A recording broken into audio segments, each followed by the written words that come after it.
Punjabi radio USA ਸੁਣ ਰਹੇ ਸਾਰੇ ਸਰੋਤਿਆਂ ਨੂੰ ਬਲਵਿੰਦਰ ਕੌਰ ਵੱਲੋਂ ਪਿਆਰ ਭਰੀ ਸਤਿ ਸ਼੍ਰੀ ਅਕਾਲ ਜੀ ਸਰੋਤਿਓ। ਪ੍ਰੋਗਰਾਮ ਖਬਰ ਤੇ ਨਜ਼ਰ ਪ੍ਰੋਗਰਾਮ ਦੇ ਵਿੱਚ ਸਾਡੇ ਨਾਲ ਹੁੰਦੇ ਨੇ ਮਿੰਟੂ ਗੁਰਸਰੀਆ ਜੀ, ਜੋ ਪੰਜਾਬ ਦੇ ਵਿੱਚ ਅਖਬਾਰਾਂ ਦੀਆਂ ਹੈਡਲਾਈਨਾਂ ਹੁੰਦੀਆਂ ਨੇ ਜਾਂ ਪੂਰੇ ਭਾਰਤ ਦੇ ਵਿੱਚ ਕੁਛ ਨਾ ਕੁਛ ਵਾਪਰਿਆ ਹੁੰਦਾ, ਉਸ 'ਤੇ ਆਪਾਂ ਗੱਲਬਾਤ ਕਰਦੇ ਹਾਂ। ਅੱਜ ਵੀ ਗੱਲਬਾਤ ਕਰਨਗੇ ਸਾਡੇ ਨਾਲ ਮਿੰਟੂ ਗੁਰਸਰੀਆ ਜੀ। ਮਿੰਟੂ ਗੁਰਸਰੀਆ ਜੀ, ਸਤਿ ਸ਼੍ਰੀ ਅਕਾਲ, ਸਵਾਗਤ ਹੈ ਜੀ।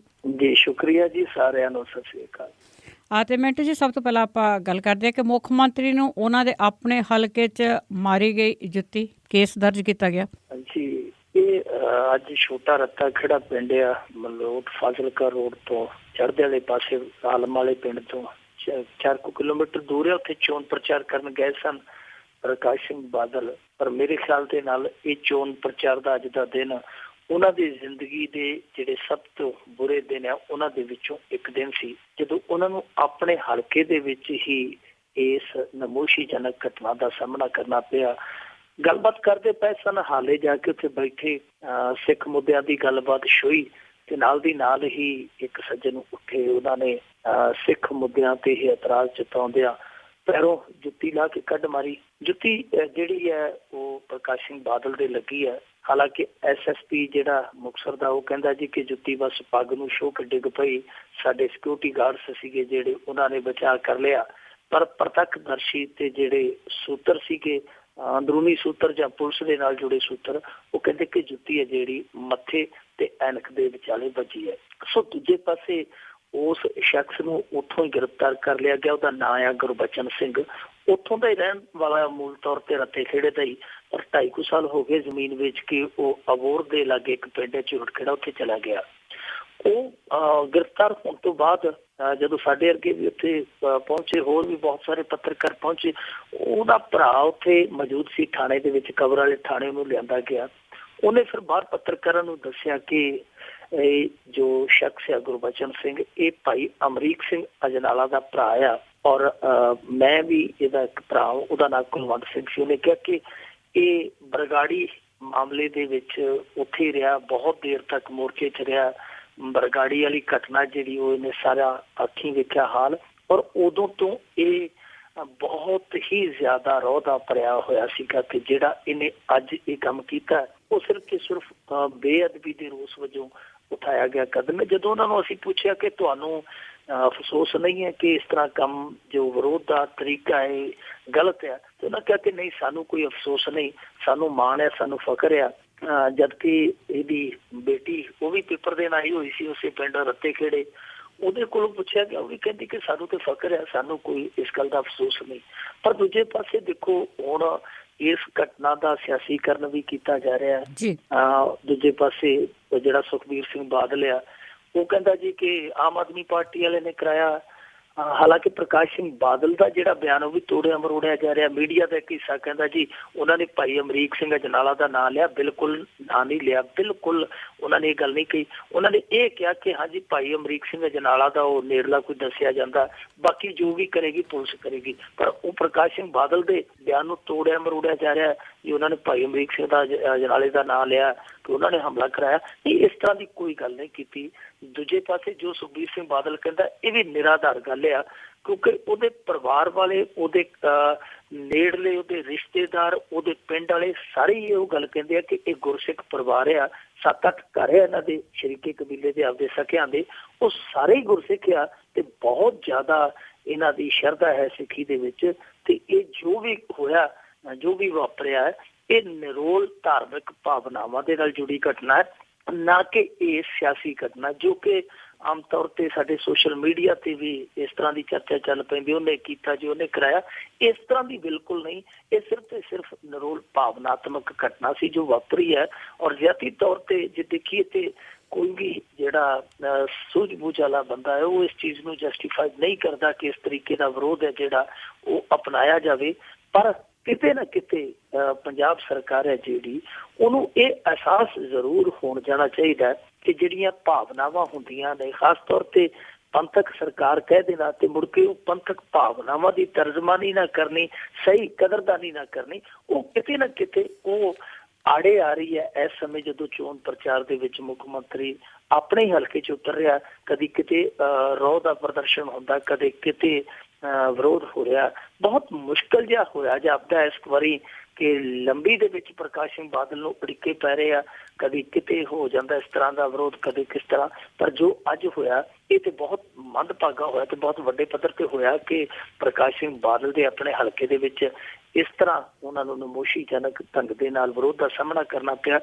ਹੁਣ ਗੁਰਬਚਨ ਸਿੰਘ ਹੈ ਜਿਹੜਾ ਜੁੱਤੀ ਮਾਰੀ ਹੈ ਜਿਹਨੇ, ਉਹਨੂੰ ਗ੍ਰਿਫਤਾਰ ਕਰਕੇ ਧਾਰਾ 353, 355, 186 ਉਹਦੇ ਤੇ ਲਾ ਕੇ ਮੁਕੱਦਮਾ ਦਰਜ ਕਰ ਲਿਆ ਹੈ।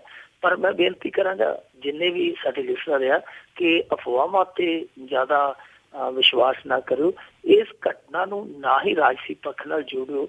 ਇਹ ਘਟਨਾ ਜਿਹੜੀ ਧਾਰਮਿਕ ਭਾਵਨਾਵਾਂ ਦੀ ਘਟਨਾ ਆ, ਔਰ ਇਸ ਭਾਵਨਾਵਾਂ ਨੂੰ ਵੀ ਅਸੀਂ ਜੇ ਇੱਕ ਦਾਇਰੇ 'ਚ ਰੱਖੀਏ ਤੇ ਮੇਰੇ ਖਿਆਲ ਦੇ ਨਾਲ ਠੀਕ ਰਹੇਗਾ, ਕਿਉਂਕਿ ਭਾਵਨਾਵਾਂ ਜਦੋਂ ਉਛਲਦੀਆਂ ਤੇ ਫਿਰ ਬਹੁਤ ਕੁਛ ਇਹੋ ਜਿਹਾ ਹੋ ਜਾਂਦਾ ਜੋ ਸਾਡੇ ਸਮਾਜ ਤੇ ਸਾਡੀ ਭਾਈਚਾਰਕ ਸਾਂਝ ਲਈ ਕਈ ਵਾਰ ਖਤਰਨਾਕ ਹੋ ਜਾਂਦਾ ਹੈ। ਬਿਲਕੁਲ ਜੀ, ਇਹ ਜਿਹੜੀਆਂ ਅਫਵਾਹਾਂ ਆ ਬਹੁਤ ਜ਼ਿਆਦਾ ਫੈਲਦੀਆਂ ਵੀ ਆ। ਤੇ ਜਿਸ ਤਰ੍ਹਾਂ ਤੁਸੀਂ ਬਰਗਾੜੀ ਕਾਂਡ ਤੇ ਗੱਲ ਕੀਤੀ ਕਿ ਉਹ ਬਰਗਾੜੀ ਕਾਂਡ ਦਾ ਗੁੱਸਾ ਸੀ, ਬਿਲਕੁਲ ਜੀ, ਕਿਤੇ ਵੀ ਕੋਈ ਸਿੱਖ ਵੱਸਦਾ ਉਹਨੂੰ ਗੁੱਸਾ ਇਸ ਗੱਲ ਦਾ ਹੈ ਤੇ ਉਹ ਗੁੱਸਾ ਬਿਲਕੁਲ ਸੱਤਾਧਾਰੀ ਪਾਰਟੀ ਤੇ ਜਾਂਦਾ ਹੁੰਦਾ, ਪਰ ਰੁਝਾਨ ਬਹੁਤ ਗਲਤ ਆ।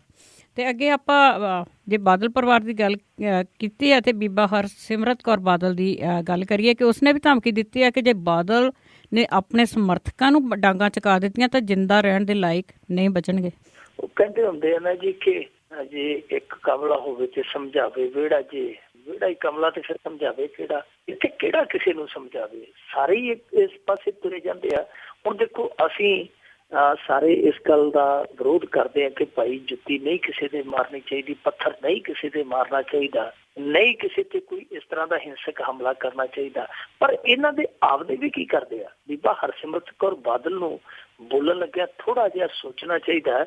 ਉਹ ਸਿਰਫ ਤੇ ਸਿਰਫ ਬਾਦਲਾਂ ਦੀ ਨੂੰਹ ਨਹੀਂ, ਮੈਂਬਰ ਪਾਰਲੀਮੈਂਟ ਵੀ ਹੈ। ਮੈਂਬਰ ਪਾਰਲੀਮੈਂਟ ਤੋਂ ਅੱਗੇ ਉਹ ਕੈਬਨਿਟ ਦੇ ਵਿੱਚ ਕੇਂਦਰੀ ਵਜ਼ੀਰ ਵੀ ਹੈ। ਜੇ ਕੇਂਦਰੀ ਵਜ਼ੀਰ ਇਸ ਤਰ੍ਹਾਂ ਦੀ ਭਾਸ਼ਾ ਬੋਲੇ, ਮੈਨੂੰ ਲੱਗਦਾ ਹੈ ਕਿ ਉਹ ਸਹੀ ਨਹੀਂ ਹੈ। ਔਰ ਖਾਸ ਤੌਰ ਤੇ ਇੱਕ ਬੀਬੀ ਵੱਲੋਂ ਇਹੋ ਜਿਹੇ ਸ਼ਬਦ ਬੋਲੇ ਜਾਣੇ, ਇਸ ਤਰ੍ਹਾਂ ਦੀ ਧਮਕੀ ਜਿਹੜੀ ਦੇਣੀ, ਔਰ ਉਹ ਵੀ ਬੜੇ ਤਲਖ ਲਹਿਜੇ ਦੇ ਵਿੱਚ ਕਿ ਜੀ ਜੇ ਬਾਦਲ ਸਾਹਿਬ ਨੇ ਆਪਦੇ ਸਮਰਥਕਾਂ ਨੂੰ ਡਾਂਗਾ ਚੁਕਾ ਦਿੱਤੀਆਂ, ਦਿੱਤੀ, ਵਿਰੋਧੀ ਮੂੰਹ ਦਿਖਾਉਣ ਤੇ ਕੀ ਉਹ ਜਿੰਦਾ ਰਹਿਣ ਦੇ ਲਾਇਕ ਨਹੀਂ ਰਹਿਣਗੇ। ਇਹ ਸਭ ਕੁਛ ਹੈ ਜਿਹੜਾ ਇਹ ਮੇਰੇ ਖਿਆਲ ਦੇ ਨਾਲ ਇਹੋ ਜਿਹੇ ਸ਼ਖਸ ਨੂੰ ਜਿਹੜਾ ਸੰਵਿਧਾਨਕ ਅਹੁਦੇ ਤੇ ਬੈਠਾ ਉਹਦੇ ਮੂੰਹ ਸ਼ੋਭਦਾ।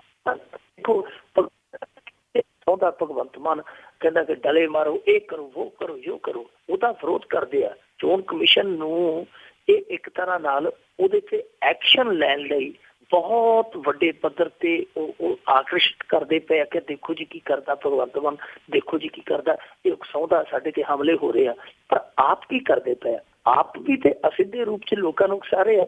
ਆਹ ਕੁਛ ਦਿਨ ਪਹਿਲਾਂ ਕੋਲਿਆਂ ਵਾਲੀ ਪਿੰਡ ਦੇ ਵਿੱਚ ਰੈਲੀ ਹੋਈ ਸੀ। ਰੈਲੀ ਹੋਣ ਤੋਂ ਬਾਅਦ ਉਸ ਕੋਲਿਆਂ ਵਾਲੀ ਦੇ ਜਥੇਦਾਰ ਨੇ ਵੀ ਇਹੋ ਹੀ ਆਖਿਆ ਸੀ ਕਿ ਜੇ ਸਾਨੂੰ ਬਾਦਲ ਸਾਹਿਬ ਇਜਾਜ਼ਤ ਦੇਵੇ ਤੇ ਅਸੀਂ ਜਿਹੜੇ ਆ ਉਹ ਕੜੇ ਵੀ ਲਾ ਦਿਆਂਗੇ ਹੱਥਾਂ 'ਚ, ਇਹੋ ਜਿਹਾ ਬਿਆਨ ਦਿੱਤਾ ਸੀਗਾ। ਸੋ ਇਹ ਇਸ ਤਰ੍ਹਾਂ ਦੇ ਬਿਆਨ ਜਿਹੜੇ ਆ ਇਹਨਾਂ ਵੱਲੋਂ ਵੀ ਵੱਡੇ ਪੱਧਰ ਤੇ ਦਿੱਤੇ ਜਾ ਰਹੇ, ਜਿਹੜੇ ਉਕਸਾਉਂਦੇ ਆ। ਦੂਜੇ ਪਾਸੇ ਦੇਖੋ, ਇੱਕ ਵਾਰੀ ਜਦੋਂ ਸਦਭਾਵਨਾ ਰੈਲੀ ਹੋ ਰਹੀ ਸੀ, ਸਦਭਾਵਨਾ ਰੈਲੀ ਦੇ ਵਿੱਚ ਲੋਧੀ ਨੰਗਲ ਬੋਲਿਆ, ਇਹਨਾਂ ਦਾ ਲਖਵੀਰ ਸਿੰਘ ਲੋਧੀ ਨੰਗਲ ਆਗੂ ਹੁਣ ਚੋਣ ਲੜਦਾ ਪਿਆ, ਉਹ ਉੱਠ ਕੇ ਬੋਲਿਆ ਸੀ, ਕਹਿੰਦਾ ਜਿਹੜਾ ਤੁਹਾਡੇ ਅੱਗੇ ਅੜੇ ਉਹਦੀ ਫੜ ਕੇ ਧੌਣ ਤੋੜ ਦਿਓ। ਕੋਲ ਸੁਖਬੀਰ ਸਿੰਘ ਬਾਦਲ ਬੈਠਾ ਸੀ, ਕੋਲ ਵੱਡਾ ਬਾਦਲ ਬੈਠਾ ਸੀ, ਹੋਰ ਵੀ ਇਹਨਾਂ ਦੇ ਬਹੁਤ ਬਜ਼ੁਰਗ ਲੀਡਰ ਬੈਠੇ ਸਨ। ਕਿਸੇ ਨੇ ਉਹਨੂੰ ਟੋਕਿਆ ਨਹੀਂ ਕਿ ਵਿਰੋਧੀ ਤੇ ਦੇਖੋ, ਵਿਰੋਧੀ ਤੇ ਹਰੇਕ ਖੇਤਰ ਦੇ ਵਿੱਚ ਹੁੰਦੇ ਆ। ਵਿਰੋਧੀ ਤੇ ਕਈ ਵਾਰ ਤੁਹਾਡੇ ਟੱਬਰ ਦੇ ਵਿੱਚ ਆਪਦੇ ਜੀਅ ਵੀ ਹੋ ਜਾਂਦੇ ਆ। ਕੀ ਤੁਸੀਂ ਹਰੇਕ ਦੀ ਧੌਣ ਭੰਨ ਦਿਓ ਕਿ ਜਿਹੜਾ ਤੁਹਾਡਾ ਵਿਰੋਧੀ ਆ? ਉੱਥੇ ਕਿਸੇ ਨੇ ਉਹਨੂੰ ਰੋਕਿਆ ਨਹੀਂ, ਸਗੋਂ ਤਾੜੀਆਂ ਮਾਰੀਆਂ, ਬੋਲੇ ਸਹੁੰ ਨਿਹਾਲ ਦਾ ਜਕਾਰਾ ਛੱਡਿਆ ਗਿਆ। ਇਸ ਤੋਂ ਅੱਗੇ ਜੇ ਆ ਜਾਈਏ, ਆਹ ਥੋੜਾ ਸਮਾਂ ਪਹਿਲਾਂ ਬਿਰਸਾ ਸਿੰਘ ਵਲਟੋਆ ਨੇ ਔਨ ਦੀ ਰਿਕਾਰਡ ਇਹ ਗੱਲ ਕਹੀ ਸੀ ਕਿ ਅੱਜ ਦੇ ਟੋਪੀਆਂ ਵਾਲੇ ਆ, ਇਹਨਾਂ ਨੂੰ ਫੜ ਕੇ ਭੜਕਾਓ, ਅਸੀਂ ਬੈਠੇ, ਅਸੀਂ ਸਾਂਭ ਲਵਾਂਗੇ। ਜਦੋਂ ਇਹੋ ਜਿਹੇ ਤੁਸੀਂ ਉਕਸਾਹਟ ਭਰੇ ਬਿਆਨ ਦਿੰਦੇ ਹੋ, ਇਹੋ ਜਿਹੇ ਕੀ ਭਰੇ ਬਿਆਨ ਦਿੰਦੇ ਹੋ, ਤੇ ਫਿਰ ਦੂਜੇ ਪਾਸੇ ਤੁਸੀਂ ਇਸ ਗੱਲ ਦੀ ਤਵੱਕੋ ਕਰੋ ਕਿ ਨਹੀਂ ਜੀ ਇਹ ਸਾਡੇ ਤੇ ਇਹ ਜੋ ਸਾਡੇ ਤੇ ਫੁੱਲ ਬਰਸਾਉਣਗੇ, ਸਾਡੇ ਤੇ ਇਹੋ ਜਿਹਾ ਕੁਛ ਨਹੀਂ ਕਰਨਗੇ। ਗਲਤ ਗੱਲ ਆ। ਦੇਖੋ ਇਹ ਰਾਜਨੀਤੀ ਆ, ਰਾਜਨੀਤੀ ਨੂੰ ਰਾਜ ਕਰਨ ਦੀ ਨੀਤੀ ਤੱਕ ਹੀ ਸੀਮਿਤ ਰੱਖਣਾ ਚਾਹੀਦਾ। ਜੇ ਇਸ ਤਰ੍ਹਾਂ ਦੀ ਨੀਤੀ ਇਖਤਿਆਰ ਕਰ ਲਈ ਕਿ ਅਸੀਂ ਉਹਦੇ ਗੱਲ ਪਵਾ ਦਈਏ, ਅਸੀਂ ਉਹਨੂੰ ਉਕਸਾ ਦਈਏ, ਅਸੀਂ ਇਹ ਕਰ ਦਈਏ, ਉਹ ਕਰ ਦਈਏ। ਚਾਹੇ ਕੋਈ ਆਮ ਆਦਮੀ ਪਾਰਟੀ ਕਰੇ, ਚਾਹੇ ਕੋਈ ਕਾਂਗਰਸ ਕਰੇ, ਚਾਹੇ ਇਹ ਬੀਬਾ ਬਾਦਲ ਇਸ ਤਰ੍ਹਾਂ ਦਾ ਬਿਆਨ ਦੇਵੇ, ਉਹ ਗਲਤ ਆ। ਇਸ ਗੱਲ ਦਾ ਵੀ ਚੋਣ ਕਮਿਸ਼ਨ ਨੂੰ ਨੋਟਿਸ ਲੈਣਾ ਚਾਹੀਦਾ ਹੈ। ਭਗਵੰਤ ਮਾਨ ਵੱਲ ਉਹਨਾਂ ਨੇ ਬਹੁਤ ਬਾਜ਼ ਅੱਖ ਰੱਖੀ ਹੋਈ ਹੈ। ਇਹੋ ਜਿਹੇ ਬਿਆਨ ਜਿਹੜੇ ਆਉਂਦੇ ਆ ਕੇਂਦਰੀ ਵਜ਼ੀਰ ਤੇ ਸਗੋਂ ਜ਼ਿਆਦਾ ਜ਼ਾਬਤਾ ਹੋਣਾ ਚਾਹੀਦਾ। ਇਹੋ ਜਿਹੇ ਜਿਹੜੇ ਬਿਆਨ ਆਉਂਦੇ, ਇਹਨਾਂ ਬਿਆਨਾਂ ਤੇ ਵੀ ਨੱਥ ਪਾਉਣੀ ਚਾਹੀਦੀ ਹੈ। ਦੇਖੋ ਮਾਹੌਲ ਤੇ ਅੱਗੇ ਇਹੋ ਜਿਹਾ ਹੋਇਆ ਪਿਆ ਕਿ ਆਹ ਗੋਲੀ ਚੱਲ ਗਈ ਆ ਪੂਲੇ ਪਿੰਡ ਦੇ ਵਿੱਚ। ਵੈਸੇ ਤੇ ਪਹਿਲਾਂ ਹੀ ਟਸਲਬਾਜ਼ੀ ਸੀਗੀ ਤੇ ਮੁੰਡੇ ਮੁੜ ਕੇ ਪੋਸਟਰ ਲਾਉਣ ਤੋਂ ਲੜ ਪਏ। ਅਕਾਲੀ ਧੜੇ ਨੇ ਆਮ ਆਦਮੀ ਪਾਰਟੀ ਦੇ ਧੜੇ ਵਾਲੇ ਮੁੰਡੇ ਨੂੰ ਗੋਲੀ ਮਾਰ ਦਿੱਤੀ ਹੈ। ਸਮਰਾਲੇ ਵੀ ਲੜਾਈ ਹੋਈ ਆ। ਹੋਰ ਬਹੁਤ ਸਾਰੇ ਪਿੰਡਾਂ ਦੇ ਵਿੱਚ ਇਹ ਛੋਟੇ ਮੋਟੇ ਝਗੜੇ ਜਿਹੜੇ ਹੋਣ ਡਏ ਆ। ਹੁਣ ਇਸੇ ਕਰਕੇ ਡਰ ਲੱਗਦਾ ਜੇ ਲੀਡਰ ਇਸ ਤਰ੍ਹਾਂ ਦੀਆਂ ਧਮਕੀਆਂ, ਇਸ ਤਰ੍ਹਾਂ ਦੇ ਉਕਸਾਹਟ ਭਰੇ ਬਿਆਨ ਦੇਣ ਲੱਗ ਪੈਣਗੇ ਕਿ ਫਿਰ ਮਾਹੌਲ ਬਹੁਤ ਜ਼ਿਆਦਾ ਵਿਗੜ ਜਾਏਗਾ, ਜੋ ਸਾਡੇ ਪੰਜਾਬ ਦੀ ਭਾਈਚਾਰਕ ਸਾਂਝ ਲਈ, ਏਕਤਾ ਲਈ, ਸਾਡੇ ਇੱਥੋਂ ਦੀ ਸਦਭਾਵਨਾ ਲਈ ਬਹੁਤ ਖਤਰਨਾਕ ਹੋਏਗਾ। ਬਿਲਕੁਲ ਜੀ, ਤੁਸੀਂ ਇਹਨਾਂ ਦੇ ਬਿਆਨਾਂ ਦੀ ਗੱਲ ਕਰਦੇ ਆ, ਬੀਬੀ ਹਰਸਿਮਰਤ ਕੌਰ ਬਾਦਲ ਦੀ ਗੱਲ ਕਰਦੇ ਆ। ਇਹਨਾਂ ਨੂੰ ਜਿਹੜੀ ਇਹਨਾਂ ਦੀ ਭਾਸ਼ਾ ਆ, ਇਹਨਾਂ ਦੀ ਬੋਲ ਬਾਣੀ ਆ, ਇਹਨਾਂ ਨੂੰ ਵਿਰਸੇ ਵਿੱਚ ਮਿਲੀ ਆ। ਇਹਨਾਂ ਦਾ ਭਾਈ ਵੀ ਇਸੇ ਤਰ੍ਹਾਂ ਬੋਲਦਾ, ਜੋ ਨਹੀਂ ਬੋਲਣੀਆਂ ਚਾਹੀਦੀਆਂ ਇਸ ਤਰ੍ਹਾਂ ਦੀਆਂ ਗੱਲਾਂ। ਅੱਗੇ ਫੌਜੀ ਦੀ ਵੀਡੀਓ ਦੀ ਗੱਲ ਕਰੀਏ ਕਿ ਉਸ ਦਾ ਮਾਮਲਾ ਬੜਾ ਭਖਿਆ ਹੋਇਆ ਸੀ ਤਾਂ BSF ਨੇ ਉਸ ਦੀ ਰਿਪੋਰਟ ਪੇਸ਼ ਕੀਤੀ। 24 ਘੰਟਿਆਂ ਦੇ ਅੰਦਰ ਅੰਦਰ ਇਹ ਰਿਪੋਰਟ ਮੰਗੀ ਸੀ ਕੇਂਦਰੀ ਗ੍ਰਹਿ ਮੰਤਰਾਲੇ ਨੇ। ਇਹਨਾਂ ਨੇ ਅੱਜ ਐਡਮਿਟ ਕਰ ਦਿੱਤੀ ਹੈ ਮੇਰੇ ਖਿਆਲ ਦੇ ਨਾਲ। ਹੁਣੇ ਥੋੜੀ ਦੇਰ ਪਹਿਲਾਂ ਹੀ ਉਹ ਇਹਨਾਂ ਨੇ ਦਾਖਲ ਕੀਤੀ ਹੈ ਰਿਪੋਰਟ। ਉਹਦੇ ਵਿੱਚ ਹੁਣ ਇਹ ਤੇ ਹਾਲੇ ਪਤਾ ਨਹੀਂ ਲੱਗਿਆ ਕਿ ਕੀ ਕੁਛ ਵੇਖਣ ਦੇ ਵਿੱਚ ਆਈ ਹੈ ਕਿ ਉਹ ਇਸ ਵੀਡੀਓ ਨੇ, ਮੇਰੇ ਖਿਆਲ ਦੇ ਨਾਲ ਉਹ ਕੁਝ ਸੈਕਿੰਡ ਜਾਂ ਕੁਝ ਮਿੰਟ ਦੀ ਵੀਡੀਓ ਹੈ, ਉਸ ਵੀਡੀਓ ਨੇ ਹਿਲਾ ਕੇ ਰੱਖ ਦਿੱਤਾ ਸਾਰੇ ਸਿਸਟਮ ਨੂੰ। ਪੂਰੇ ਮੁਲਕ ਦੇ ਵਿੱਚ ਇੱਕ ਵੇਵ ਬਣੀ ਕਿ ਸਾਡੇ ਫੌਜੀਆਂ ਦਾ ਆਹ ਹਸ਼ਰ, ਆਹ ਹਾਲ ਆ ਕਿ ਉਹਨਾਂ ਨੂੰ ਭਰਪੇਟ ਜਾਂ ਚੰਗਾ ਗੁਣਵੱਤਾ ਵਾਲਾ ਖਾਣਾ ਹੀ ਨਹੀਂ ਮਿਲਦਾ। ਉਹਨਾਂ ਦੇ ਪੇਟ ਹੀ ਖਾਧੇ ਜਾ ਰਹੇ ਆ, ਉਹਨਾਂ ਦੇ ਹੱਕ ਹੀ ਮਾਰੇ ਜਾ ਰਹੇ ਆ। ਲੋਕਾਂ ਨੇ ਬੜੀ ਹਮਦਰਦੀ ਜਤਾਈ ਫੌਜ ਦੇ ਜਵਾਨਾਂ ਪ੍ਰਤੀ। ਇਸ ਕਰਕੇ ਸਰਕਾਰ ਨੂੰ ਇਹੋ ਜਿਹਾ ਐਕਸ਼ਨ ਲੈਣਾ ਪਿਆ ਕਿ 24 ਘੰਟਿਆਂ ਦੇ ਅੰਦਰ ਅੰਦਰ ਸਾਨੂੰ ਰਿਪੋਰਟ ਪੇਸ਼ ਕਰੋ ਕਿ ਕਿੱਥੇ ਕਿੱਥੇ ਕੀ ਕੀ ਕਮੀਆਂ। ਹੁਣ ਇਹਨਾਂ ਨੇ ਕੀ ਜਵਾਬ ਦਿੱਤਾ ਇਹ ਤੇ ਸਮਾਂ ਦੱਸੇਗਾ। ਇਹ ਤੇ ਹਾਲ ਦੀ ਘੜੀ ਇਹੋ ਜਿਹੇ ਕੁਛ ਵੀ ਸਾਡੇ ਕੋਲ ਇਨਪੁਟ ਜਿਹੜੇ ਆ ਉਹ ਮੌਜੂਦ ਨਹੀਂ ਜਿਹਦੇ ਆਧਾਰ ਤੇ ਕਹੀਏ ਕਿ ਇਹਨਾਂ ਨੇ ਆਹ ਜਵਾਬ ਦਾਖਲ ਕੀਤਾ। ਪਰ ਇਹ ਰਿਪੋਰਟਾਂ ਤਾਂ ਹੀ ਸਾਰਥਕ ਆ ਜੇ ਇਹਨਾਂ ਰਿਪੋਰਟਾਂ ਤੇ ਕੋਈ ਐਕਸ਼ਨ ਹੋਵੇ। ਜੇ ਇਹ ਰਿਪੋਰਟਾਂ ਇੱਕ ਨੇ ਬਣਾਈਆਂ, ਦੂਜੇ ਕੋਲ ਜਾ ਕੇ ਦਾਖਲ ਕੀਤੀਆਂ ਤੇ ਉਹਨੇ ਜਾ ਕੇ ਉੱਤੇ ਫਾਈਲਾਂ ਦੇ ਲਾਲ ਫੀਤੇ ਬੰਨ੍ਹ ਦਿੱਤੇ ਤੇ ਮੁੜ ਕੇ ਉਹ ਫੀਤੇ ਖੁੱਲੇ ਹੀ ਨਾ, ਫਿਰ ਉਹਨਾਂ ਰਿਪੋਰਟਾਂ ਦਾ ਕੀ ਫਾਇਦਾ। ਤੇ ਉਹ ਜਿਵੇਂ ਤੇ ਸਾਡੇ ਅੱਗੇ ਕਹਿ ਦਿੰਦੇ ਕਿ ਜੇ ਕੋਈ ਕਮੇਟੀ ਬਣੀ ਹੈ ਤਾਂ ਉਹਦਾ ਕੰਮ ਹੈ ਕਿ ਕੰਮ ਨੂੰ ਮਿੱਟੀ ਕਰਨਾ, ਉਹਨੂੰ ਕਹਿ ਦਿੰਦੇ ਕੰਮ ਮਿੱਟੀ। ਦੂਜੇ ਪਾਸੇ ਜੇ ਕਿਸੇ ਮੁੱਦੇ ਨੂੰ ਠੰਡੇ ਬਸਤੇ 'ਚ ਸੁੱਟਣਾ ਤੇ ਫਿਰ ਕਹਿ ਦਿੰਦੇ ਆ ਸਿੱਟ ਬਣਾ ਦਿਓ, ਸਿੱਟ ਕਿਹਨੂੰ ਠੰਡੇ ਬਸਤੇ 'ਚ ਸਿੱਟ। ਸੋ ਇਸ ਤਰ੍ਹਾਂ ਦੇ ਜਿਹੜੇ ਅੱਗੇ ਫਿਕਰੇ ਬਣੇ ਹੋਏ ਆ, ਅੱਗੇ ਜੁਮਲੇ ਬਣੇ ਹੋਏ ਆ ਇਹੋ ਜਿਹੇ ਕਮਿਸ਼ਨਾਂ ਤੇ, ਇਹੋ ਜਿਹੀਆਂ ਇਨਕੁਆਇਰੀਆਂ ਤੇ, ਉਹ ਰਿਪੋਰਟ ਨਹੀਂ ਚਾਹੀਦੀ। ਰਿਪੋਰਟ ਚਾਹੀਦੀ ਹੈ ਜਿਹਦੇ ਆਧਾਰ ਤੇ ਕੋਈ ਐਕਸ਼ਨ ਹੋਵੇ, ਪਰ ਜਾਪਦਾ ਨਹੀਂ। ਕਿਉਂਕਿ ਇਸ ਤਰ੍ਹਾਂ ਲੱਗਦਾ ਜਿਸ ਤਰ੍ਹਾਂ 1-2 ਦਿਨ ਦੀ ਇਹ ਗੱਲ ਹੈ, ਜਿਵੇਂ 4 ਦਿਨ ਦੀ ਚਾਨਣੀ, ਫਿਰ ਹਨੇਰੀ ਰਾਤ, ਫਿਰ ਉਹ ਹਨੇਰੀ ਰਾਤ ਹੋ ਜਾਣੀ ਆ। ਪਰ ਇਸ ਤਰ੍ਹਾਂ ਨਹੀਂ ਹੋਣਾ ਚਾਹੀਦਾ ਕਿਉਂਕਿ ਜਿਹੜੇ ਫੌਜੀ ਆ ਸਾਡੇ, ਜਿਨ੍ਹਾਂ ਦੇ ਸਿਰ ਤੇ ਇਸ ਮੁਲਕ ਦਾ ਆਵਾਮ ਹੈ ਜਿਹੜਾ ਚੈਨ ਦੀ ਨੀਂਦ ਸੌਂਦਾ, ਜੇ ਉਹਨਾਂ ਦਾ ਰਾਖਾ ਭੁੱਖੇ ਪੇਟ ਰਾਖੀ ਕਰਦਾ ਹੈ, ਇਹ ਨਾ ਸਿਰਫ ਸਰਕਾਰ ਲਈ ਸ਼ਰਮਨਾਕ ਆ, ਇਸ ਦੇਸ਼ ਦੇ ਆਵਾਮ ਲਈ ਵੀ ਸ਼ਰਮਨਾਕ ਆ ਕਿ ਜਿਹੜਾ ਪਹਿਰੇਦਾਰ ਉਹਨਾਂ ਦੀ ਨਿਗਰਾਨੀ ਕਰਦਾ ਭੁੱਖੇ ਪੇਟ ਸੌਵੇ ਤੇ ਦੇਸ਼ ਦਾ ਆਵਾਮ ਆਰਾਮ ਦੀ ਨੀਂਦ ਸੌਵੇ। ਇਹ ਗੱਲ ਫੱਬਦੀ ਨਹੀਂ, ਇਹ ਗੱਲ ਜੱਚਦੀ ਨਹੀਂ। ਪਰ ਆਸ ਇਸ ਕਰਕੇ ਧੁੰਦਲੀ ਹੈ ਕਿਉਂਕਿ ਦੇਖੋ ਜੇ ਰਿਪੋਰਟਾਂ ਤੇ ਐਕਸ਼ਨ ਹੋਣੇ ਹੁੰਦੇ ਤੇ ਰਿਪੋਰਟ ਤੇ ਪਿਛਲੇ ਸਾਲ ਕੈਗ ਨੇ ਵੀ ਦਾਖਲ ਕੀਤੀ ਹੈ। ਕੈਗ ਨੇ ਸੰਸਦ ਦੇ ਵਿੱਚ ਆਪਣੀ ਰਿਪੋਰਟ ਪੇਸ਼ ਕੀਤੀ ਸੀ। ਕੈਗ ਉਹ ਸੰਸਥਾ ਹੈ ਜਿਹਨੂੰ ਮਾਂ ਲੇਖਾ ਪ੍ਰੀਖਿਅਕ ਕਹਿ ਦਿੰਦੇ ਆ, ਜਿਹਨੇ ਆਡਿਟ ਕਰਨਾ ਹੁੰਦਾ ਸਾਰੇ ਮੁਲਕ ਦਾ। ਉਹਨੇ ਆਡਿਟ ਕਰਕੇ ਰਿਪੋਰਟ ਰੱਖੀ ਸੀ ਸੰਸਦ ਦੇ ਵਿੱਚ ਕਿ ਤੁਹਾਡੇ ਮੁਲਕ ਦੇ 69% ਫੌਜੀਆਂ ਨੂੰ ਮਿਆਰੀ ਖਾਣਾ ਨਹੀਂ ਮਿਲਦਾ। ਮਤਲਬ ਕਿ ਜਿੰਨੀ ਕੈਲੋਰੀ ਚਾਹੀਦੀ ਹੈ, ਜਿੰਨੀ ਪ੍ਰੋਟੀਨ ਚਾਹੀਦੀ ਹੈ ਇੱਕ ਹਿਊਮਨ ਬੋਡੀ ਨੂੰ, ਜਿੰਨੇ ਇਹ ਤਾਕਤ ਵਾਲੇ ਤੱਤ ਚਾਹੀਦੇ ਆ, ਉਹ ਮਿਨਰਲਸ ਨਹੀਂ ਮਿਲਦੇ। 69% ਫੌਜੀਆਂ ਨੂੰ ਪੌਸ਼ਟਿਕ ਖਾਣਾ ਨਹੀਂ ਮਿਲਦਾ। ਤੁਸੀਂ ਆਪ ਹੀ ਅੰਦਾਜ਼ਾ ਲਾ ਲਓ, 69% ਫੌਜੀ ਆ ਜਿਹੜੇ ਉਹ ਖਾਣਾ ਹੀ ਗੈਰ ਮਿਆਰੀ ਖਾਂਦੇ ਆ ਤੇ ਉਹਨਾਂ ਦਾ ਜੀਵਨ ਤੇ ਉਹ ਜਿਹੜੀ ਡਿਊਟੀ ਕਰਦੇ ਆ ਉਹ ਕਿਸ ਤਰ੍ਹਾਂ ਸਾਰਾ ਕੁਛ ਨਿਰਵਾਹ ਕਰਦੇ ਹੋਣਗੇ। ਇਸ ਕਰਕੇ ਇਹ ਰਿਪੋਰਟ ਜਿਹੜੀ ਹੈ ਉਹਦੇ ਤੋਂ ਥੋੜ੍ਹੀ ਜਿਹੀ ਉਮੀਦ ਕੀਤੀ ਜਾ ਸਕਦੀ, ਥੋੜ੍ਹੀ ਇਸ ਕਰਕੇ ਕਿਉਂਕਿ ਇਸ ਵਾਰ ਦੇਸ਼ ਹੈ ਜਿਹੜਾ ਉਹ ਗੁੱਸੇ 'ਚ ਆ। ਜੇ ਰਿਪੋਰਟਾਂ ਦੀ ਗੱਲ ਕਰੀਏ, ਰਿਪੋਰਟਾਂ ਬਹੁਤ ਨੇ। ਕੈਗ ਦੀ ਰਿਪੋਰਟ ਇੱਕ ਮਿਸਾਲ ਆ ਜਿਹੜੀ ਸੰਸਦ ਦੇ ਵਿੱਚ ਸਬਮਿਟ ਕੀਤੀ ਗਈ, ਪਰ ਉਹ ਸਬਮਿਟ ਹੀ ਕੀਤੀ ਗਈ, ਸਭ ਮਿੱਟੀ ਕਰ ਦਿੱਤੀ ਗਈ, ਕਿਸੇ ਨੇ ਉਹਦੇ ਤੇ ਮੂੰਹ ਤੱਕ ਨਹੀਂ ਖੋਲ੍ਹਿਆ। ਬਿਲਕੁਲ ਜੀ, ਜਿਸ ਦੇਸ਼ ਦੀ ਤੁਸੀਂ ਗੱਲ ਕਰਦੇ ਆ ਜਿੱਥੇ ਰਹਿੰਦੇ ਆ, ਉੱਥੇ ਜਿਨ੍ਹਾਂ ਨੇ ਅੰਨ ਦੇਣਾ ਆ ਉਹਨਾਂ ਨੂੰ ਕੁਛ ਨਹੀਂ ਮਿਲ ਰਿਹਾ, ਜੋ ਬਾਰਡਰਾਂ 'ਤੇ ਆ ਉਹਨਾਂ ਨੂੰ ਖਾਣਾ ਨਹੀਂ ਮਿਲ ਰਿਹਾ, ਅਤੇ ਜਿਹੜੇ ਨੌਜਵਾਨ ਆ ਉਹਨਾਂ ਨੂੰ ਡਰੱਗ ਬੜਾ ਖੁੱਲ੍ਹਾ ਮਿਲ ਰਿਹਾ ਹੈ। ਅਤੇ ਅੱਗੇ ਆਪਾਂ ਨੋਟਬੰਦੀ ਦੀ ਗੱਲ ਕਰਦੇ ਹਾਂ ਕਿ RBI ਨੇ ਮੰਨਿਆ ਕਿ ਸਾਡੀ ਕੋਈ ਸਲਾਹ ਨਹੀਂ ਸੀ ਨੋਟਬੰਦੀ ਵਿੱਚ। ਦੇਖੋ, RBI ਤੇ ਜਿਹੜੀ ਭਾਰਤ ਦੀ ਸਰਕਾਰ ਆ, ਇਹ ਦੋਵੇਂ ਕਿਤੇ ਨਾ ਕਿਤੇ ਝੂਠ ਬੋਲਦੇ ਆ। RBI ਪਹਿਲਾਂ ਕਿਉਂ ਨਹੀਂ ਬੋਲੀ ਜਦੋਂ ਸਾਰਾ ਮੁਲਕ ਇਹ ਜਾਣਨ ਲਈ ਉਤਸੁਕ ਸੀਗਾ ਕਿ ਭਾਈ ਇਹ ਫੈਸਲਾ ਕਿਹਨੇ ਲਿਆ, ਦੱਸੋ ਤੇ ਸਹੀ, ਅਸੀਂ ਉਹਦਾ ਸਿਰ ਪਲੋਸੀਏ, ਅਸੀਂ ਉਹਨੂੰ ਸ਼ਾਬਾਸ਼ੀ ਦਈਏ। ਉਦੋਂ ਸਾਰੇ ਕੈਬਨਿਟ ਵਾਲੇ ਕਹਿੰਦੇ ਕਿ ਹਾਂਜੀ ਹਾਂਜੀ ਅਸੀਂ ਕੀਤਾ, ਕਿਉਂਕਿ ਉਦੋਂ ਸ਼ਾਬਾਸ਼ੀ ਮਿਲਦੀ ਸੀ। ਪਰ ਜਿਵੇਂ ਹੀ 2 ਹਫ਼ਤੇ ਬੀਤੇ, ਲੋਕਾਂ ਦੇ ਕੰਨਾਂ ਨੂੰ ਹੱਥ ਲੱਗਣ ਲੱਗੇ, ਜਦੋਂ ਲਾਹਨਤਾਂ ਪੈਣ ਲੱਗੀਆਂ, ਫਿਰ ਇਹ ਦੋਵੇਂ ਇੱਕ ਦੂਜੇ ਨਾਲ ਵਹਿੰਦੇ ਸੀ ਕਿ ਤੂੰ ਕੀਤਾ, ਤੂੰ ਆਪਦੇ ਸਿਰ ਤੇ ਲੈ, ਤੂੰ ਆਪਦੇ ਸਿਰ ਤੇ ਲੈ। ਫਿਰ ਉਦੋਂ ਤੂੰ ਹੋ ਗਈ। ਪਹਿਲਾਂ ਮੈਂ ਸੀ ਕਿ ਮੈਂ ਕੀਤਾ। ਜਦੋਂ ਜਵਾਬ ਦੇਣ ਦੀ ਗੱਲ ਆਈ, ਤੂੰ ਕੀਤਾ, ਉਦੋਂ ਫਿਰ ਕੈਬਨਿਟ ਦਾ ਜਿਹੜਾ ਸੀਗਾ ਬੋਲਾ ਉਹ ਪਾਸੇ ਹੋ ਗਿਆ, RBI ਲਈ ਛੱਡ ਕੇ ਲਓ ਸੰਭਾਲੋ ਸਟੀਅਰਿੰਗ। ਹੁਣ ਦੇਖੋ, ਉਦੋਂ RBI ਅੱਗੇ ਆਉਂਦਾ ਜਦੋਂ ਗੱਡੀ ਲੀਓ ਲੱਥ ਗਈ। ਪਹਿਲਾਂ ਸਾਰਾ ਕੁਛ ਕੇਂਦਰੀ ਖਜ਼ਾਨਾ ਮੰਤਰਾਲੇ ਦਾ ਜਿਹੜਾ ਸਿਸਟਮ ਹੈ, ਜੋ ਵੀ ਉਹਨਾਂ ਦਾ ਢਾਂਚਾ, ਉਹ ਸਾਰਾ ਕੁਛ ਕਰਦਾ। ਇੱਥੋਂ ਤੱਕ ਕਿ ਜਿਹੜੀ ਨੋਟਬੰਦੀ ਦੀ ਐਲਾਨ ਹੁੰਦੇ ਆ, ਜੋ ਨੋਟਬੰਦੀ ਦਾ ਐਲਾਨ ਹੁੰਦਾ ਟੈਲੀਵਿਜ਼ਨ ਚੈਨਲ ਤੇ, ਉਹ ਵੀ ਆ ਕੇ ਪ੍ਰਧਾਨ ਮੰਤਰੀ ਕਰਦਾ। ਉਹਦੇ ਵਿੱਚ ਵੀ RBI ਦਾ ਗਵਰਨਰ ਨਹੀਂ। ਸਾਰਾ ਮੁਲਕ ਇਹ ਜਾਣਨਾ ਚਾਹੁੰਦਾ ਸੀ ਕਿ ਜੇ ਅਰਥਚਾਰੇ ਨਾਲ ਜੁੜਿਆ ਏਡਾ ਵੱਡਾ ਫੈਸਲਾ ਲੈਣਾ ਸੀ ਕਿ RBI ਦਾ ਗਵਰਨਰ ਉਸ ਦਿਨ ਕਿੱਥੇ ਸੀ, ਉਹਨੇ ਆ ਕੇ ਕਿਉਂ ਨਹੀਂ ਐਲਾਨ ਕੀਤਾ, ਜਾਂ ਉਹ ਪ੍ਰਧਾਨ ਮੰਤਰੀ ਦੇ ਨਾਲ ਕਿਉਂ ਨਹੀਂ ਬੈਠਾ, ਜਾਂ ਪ੍ਰਧਾਨ ਮੰਤਰੀ ਨੇ ਇਹ ਕਿਉਂ ਨਹੀਂ ਦੱਸਿਆ ਕਿ ਕਿਹਦਾ ਪ੍ਰਪੋਜ਼ਲ ਸੀ, ਕਦੋਂ ਤੋਂ ਅਸੀਂ ਇਹਦੇ ਤੇ ਵਿਚਾਰ ਕਰਦੇ ਪਏ ਸਨ। ਪਰ ਜਦੋਂ ਗੱਲਾਂ ਸ਼ੁਰੂ ਹੋਈਆਂ, ਜਦੋਂ ਜਵਾਬ ਮੰਗੇ ਜਾਣ ਲੱਗ ਪਏ, ਤੇ ਇਹਨਾਂ ਦੇ ਮੰਤਰਾਲੇ ਨੇ ਇਹ ਗੱਲ ਕਹੀ ਜੀ ਸਾਨੂੰ ਤੇ RBI ਨੇ ਸਿਫਾਰਿਸ਼ ਭੇਜੀ ਸੀ, ਸਲਾਹ ਭੇਜੀ ਸੀ, ਅਸੀਂ ਉਹਨੂੰ ਅਪਰੂਵਲ ਦਿੱਤੀ, ਅਸੀਂ ਉਹਨੂੰ ਲਾਗੂ ਕਰ ਦਿੱਤਾ, ਇੰਪਲੀਮੈਂਟ ਕਰ ਦਿੱਤਾ। ਸੋ ਇਹ ਇੱਕ ਬੜਾ ਦਿਲਚਸਪ ਤੱਥ ਬਣ ਗਿਆ ਸੀਗਾ ਕਿ ਕੀ RBI ਨੇ ਇਹ ਪ੍ਰਪੋਜ਼ਲ ਭੇਜਿਆ, ਸਲਾਹ ਭੇਜੀ ਹੈ, ਜਾਂ ਕੇਂਦਰ ਨੇ ਆਪਣੇ ਪੱਧਰ ਤੇ ਫੈਸਲਾ ਲਿਆ। ਕਿਉਂਕਿ ਕੇਂਦਰ ਇਹ ਪਹਿਲਾਂ ਕਹਿੰਦਾ ਰਿਹਾ ਜੀ RBI ਨੇ ਸਲਾਹ ਭੇਜੀ ਹੈ, ਅਸੀਂ ਇਹਨੂੰ ਇੰਪਲੀਮੈਂਟ ਕੀਤਾ। ਬਾਅਦ ਦੇ ਵਿੱਚ ਹੁਣ ਜਦੋਂ ਸੰਸਦੀ ਲੇਖਾ ਕਮੇਟੀ ਨੇ ਇਹ ਗੱਲ ਇਹਨਾਂ ਤੋਂ ਪੁੱਛੀ ਕਿ ਹਾਂ ਭਾਈ ਤੁਹਾਡੇ ਚੋਂ ਸਲਾਹ ਦੇਣ ਵਾਲਾ ਸਲਾਹਕਾਰ ਕੌਣ ਸੀ, ਹੁਣ ਜਾ ਕੇ RBI ਦਾ ਉਰਜਿਤ ਪਟੇਲ ਕਹਿੰਦਾ ਕਿ ਗੱਲ ਇਹ ਹੈ ਕਿ 7 ਨਵੰਬਰ ਨੂੰ ਸਾਡੇ ਕੋਲ ਸਰਕਾਰ ਦੀ ਸਲਾਹ ਆਈ ਹੈ, ਅਸੀਂ ਉਸ ਸਲਾਹ ਨੂੰ ਇਹਨਾਂ ਕੋਲ ਵਾਪਸ ਭੇਜਿਆ, 8 ਤਰੀਕ ਨੂੰ ਇਹਨਾਂ ਨੇ ਲਾਗੂ ਕਰ ਦਿੱਤਾ।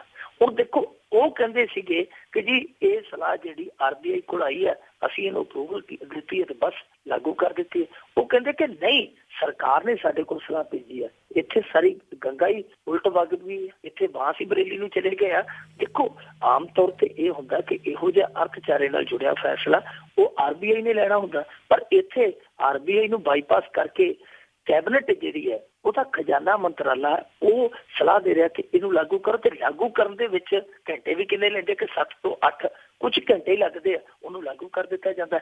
ਜਦ ਕਿ ਇਹ ਲੋਕ ਇੰਨੇ ਝੂਠੇ, ਇੰਨੇ ਗਪੌੜੀ ਹੈ, ਇਹ ਕਹਿੰਦੇ ਸਨ ਜੀ ਅਸੀਂ ਤੇ ਬਹੁਤ ਮਹੀਨਿਆਂ ਤੋਂ ਅਸੀਂ ਤੇ ਇਹਦੀ ਤਿਆਰੀ ਵਿੱਢੀ ਹੋਈ ਸੀ, ਅਸੀਂ ਤੇ ਅੰਦਰ ਖਾਤੇ ਤਿਆਰੀ ਕਰੀ ਜਾਂਦੇ ਸੀ, ਸਾਡੀ ਇੱਕ ਟੀਮ ਕੰਮ ਕਰਦੀ ਪਈ ਸੀ। ਜਦ ਕਿ RBI ਦਾ ਉਰਜਿਤ ਪਟੇਲ ਸੰਸਦੀ ਕਮੇਟੀ ਦੇ ਕੋਲ ਲਿਖ ਕੇ ਦਿੰਦਾ ਕਿ ਨਹੀਂ ਜੀ ਸਾਡੀ ਤਿਆਰੀ ਕੋਈ ਨਹੀਂ, ਸਾਡੇ ਕੋਲ ਤੇ 7 ਤਰੀਕ ਨੂੰ ਸਲਾਹ ਆਈ ਹੈ ਤੇ 8 ਨੂੰ ਇਹ ਨੋਟਬੰਦੀ ਹੋ ਗਈ। ਹੁਣ ਤੁਸੀਂ ਆਪ ਹੀ ਅੰਦਾਜ਼ਾ ਲਾ ਲਓ ਕਿ ਕਿਸ ਪੱਧਰ ਤੇ ਇਹ ਸਭ ਕੁਛ ਵਾਪਰਿਆ। ਹੁਣ ਇਹਨਾਂ ਚੀਜ਼ਾਂ ਦਾ ਜਵਾਬ ਜਿਹੜਾ ਉਹ ਹੀ ਮੁਸ਼ਕਿਲ ਨਾਲ ਮਿਲਿਆ, ਬਹੁਤ ਮੁਸ਼ਕਿਲ ਨਾਲ ਮਿਲਿਆ ਕਿ ਸਲਾਹ ਕਿਹਦੀ ਸੀ, ਤੇ ਜੋ ਦੇਸ਼ ਡੁੱਬਿਆ, ਜੋ ਦੇਸ਼ ਦਾ ਕਾਰੋਬਾਰ ਡੁੱਬਿਆ, ਉਹਦੀ ਜ਼ਿੰਮੇਵਾਰੀ ਲੈ ਲੱਗਿਆ। ਅਜੇ ਪਤਾ ਨਹੀਂ ਕਿੰਨਾ ਕੁ ਸਮਾਂ ਲੱਗੇਗਾ, ਕਿੰਨੀਆਂ ਕੋਈ ਲਿਚ ਘੜੀਚੀਆਂ ਮਾਰਨਗੇ, ਪਰ ਜੋ ਦੇਸ਼ ਦਾ ਅਰਥਚਾਰਾ ਡੁੱਬਿਆ ਉਹਦੀਆਂ 1-2 ਵੰਨਗੀਆਂ ਤੁਸੀਂ ਸੁਣੋਗੇ ਤੇ ਹੈਰਾਨ ਰਹਿ ਜਾਓਗੇ। ਸਾਡਾ ਆਟੋਮੋਬਾਈਲ ਕਾਰੋਬਾਰ ਹੈ ਜਿਹੜਾ ਬਹੁਤ ਵੱਡਾ ਕਾਰੋਬਾਰ ਹੈ, ਬਹੁਤ ਅਮੀਰ ਕਾਰੋਬਾਰ ਆ, ਉਹ ਇਸ ਵਕਤ 16 ਸਾਲਾਂ ਦੀ ਸਭ ਤੋਂ ਵੱਡੀ ਮੰਦੀ ਚੱਲ ਰਿਹਾ ਇਸ ਸਮੇਂ, ਯਾਨੀ ਇਸ ਸਦੀ ਦੀ ਸਭ ਤੋਂ ਵੱਡੀ ਮੰਦੀ ਹੈ ਜਿਹੜੀ ਆਟੋਮੋਬਾਈਲ ਕਾਰੋਬਾਰ ਨੂੰ ਚੱਲਣੀ ਪੈ ਰਹੀ ਹੈ, ਸਿਰਫ ਤੇ ਸਿਰਫ ਨੋਟਬੰਦੀ ਕਰਕੇ। ਰੀਅਲ ਅਸਟੇਟ ਦਾ ਜਿਹੜਾ ਕੰਮ ਸੀਗਾ ਉਹ ਬਿਲਕੁਲ ਠੱਪ ਹੋ ਗਿਆ। 6 ਸਾਲਾਂ ਦੇ ਸਭ ਤੋਂ ਹੇਠਲੇ ਦਰਜੇ ਤੇ ਚਲਾ ਗਿਆ ਰੀਅਲ ਅਸਟੇਟ ਦਾ ਕਾਰੋਬਾਰ। ਇਸੇ ਤਰ੍ਹਾਂ ਬਿਜ਼ਨਸ ਕਾਨਫੀਡੈਂਸ ਜਿਹਨੂੰ ਕਹਿ ਦਿੰਦੇ ਆ, ਜਿਹਨੂੰ ਇੰਡੈਕਸ ਵੀ ਕਹਿ ਦਿੰਦੇ ਆ ਆਪਾਂ, ਉਹ 8 ਸਾਲਾਂ ਦੇ ਸਭ ਤੋਂ ਹੇਠਲੇ ਸਥਾਨ ਤੇ ਆ ਇਸ ਸਮੇਂ। 8 ਸਾਲਾਂ ਦੇ ਸਭ ਤੋਂ ਹੇਠਲੇ ਸਥਾਨ ਤੇ ਆ।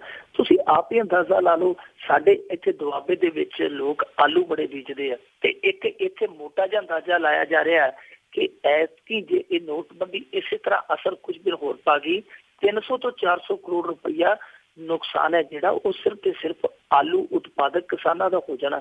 ਹੌਜਰੀ ਐਤਕੀਆਂ ਜਿਹੜੀ ਲੁਧਿਆਣੇ ਦੀ, ਉਹ ਇਹਨਾਂ ਨੇ ਖੁੱਡੇ ਲੈਣ ਲਾਤੀ। ਸੂਰਤ ਦਾ ਹੀਰਾ ਬਾਜ਼ਾਰ ਹੈ ਜਿਹੜਾ, ਉਹ ਇਹਨਾਂ ਨੇ ਗੋਲ ਕਰਕੇ ਰੱਖ ਦਿੱਤਾ। ਪਤਾ ਨਹੀਂ ਕਿੱਥੇ ਕਿੱਥੇ 15 ਲੱਖ ਕੰਮ ਆ ਜਿਹੜਾ ਉਹ ਬੇਕਾਰ ਕੀਤਾ। ਇਹਨਾਂ ਸਾਰੀਆਂ ਚੀਜ਼ਾਂ ਦਾ ਜਵਾਬ ਕੌਣ ਦੇਵੇਗਾ? ਹਾਲ ਦੀ ਘੜੀ ਕੋਈ ਵੀ ਇਹ ਸਪਸ਼ਟ ਨਹੀਂ ਕਰਦਾ ਪਿਆ ਕਿ ਕਿਹਦੇ ਜ਼ਿੰਮੇ ਉਹ ਜਿਹੜੀ ਸਾਰੀ ਹਾਨੀ ਪਾਈ ਜਾਏਗੀ। ਹਾਲ ਦੀ ਘੜੀ ਸਿਰਫ ਤੇ ਸਿਰਫ ਇਹੋ ਹੀ ਹੈ ਕਿ ਜੀ ਸਲਾਹ ਮੈਂ ਦਿੱਤੀ ਸੀ, ਨਹੀਂ ਜੀ ਇਹ ਸਲਾਹ ਉਹਨੇ ਦਿੱਤੀ ਸੀ। ਪਰ ਲੋਕ ਜਿਹੜੇ ਆ ਉਹ ਹੁਣ ਆਪਣੇ ਆਪ ਨੂੰ ਠੱਗਿਆ ਜਿਹਾ ਮਹਿਸੂਸ ਕਰਦੇ ਆ।